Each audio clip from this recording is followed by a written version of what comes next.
My name is Latoya Cooper. I am a digital leader with Sanctuary of Hope, spreading awareness about youth homelessness. What we're doing today is interviewing you just to get your input and perspective on how to end youth homelessness. Can you state your name and your organizations that you associate with? Absolutely. My name is Burton. I'm a fire captain with the Los Angeles County Fire Department. That's my primary day job. I also have a couple of other titles that I hold. I am the chair of the Mentor Committee for the 100 Black Men of Los Angeles. I'm the board chair for the Los Angeles Cares Mentoring Movement. I'm also the director of the Junior Firefighter Youth Foundation. And my last title, I am the board chair of the Village Nation Educational. And what role does the fire department take in regards to homelessness? So what the fire department is, we're basically an emergency services operation. So if somebody is sick or injured or ill, they call 911. We are the first responders. All firefighters are certified emergency medical technicians or EMTs.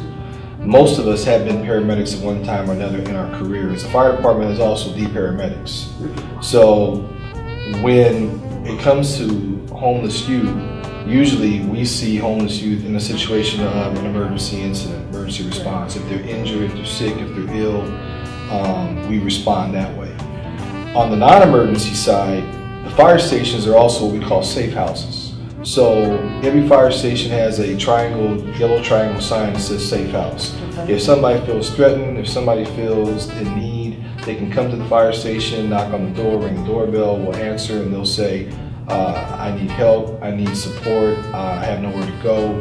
And so we bring them in, we turn it into an incident, and we get our law enforcement partners to respond with us because they have access to all the other resources.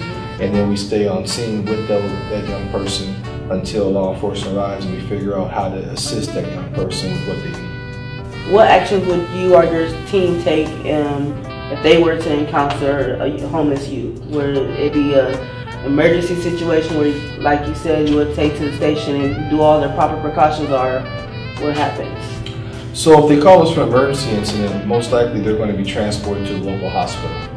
And from the hospital, hopefully they'll work with the hospital staff before they're released to provide resources and services to them. If they come to us in a non-emergency situation, we have a few programs we can direct them to. They're 8 weeks long. The students are paid. This is all through the My Brother's Keeper initiative through President Obama. And so that's where the funding comes from.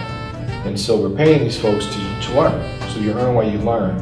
And after the 8-week program, they have been exposed to the fire service. They understand what it takes to get a job in the county of Los Angeles, what the fire service is about, what we do. They go on ride-alongs. They receive a t-shirt, and there's a certificate of appreciation of achievement when they're done with the program. And so what we try to do is stay with them and mentor them toward a career in the fire service or with the sheriff's department. There's also funding to send them to EMT school to learn to be an EMT and to further that.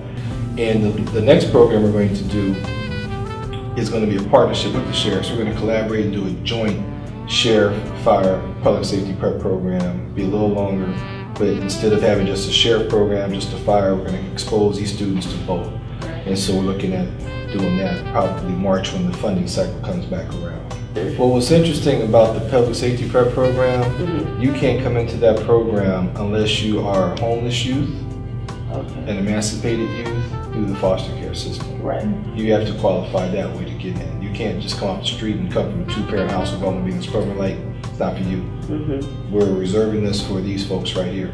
Sure. So the fire service, again, is new to this whole concept. Right. Because we've always been that peacetime army nobody thinks about till you need us. So you dial 911 because everything's just falling down, and we show up.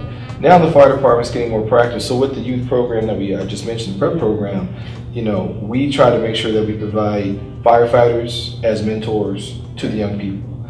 Thank you so much.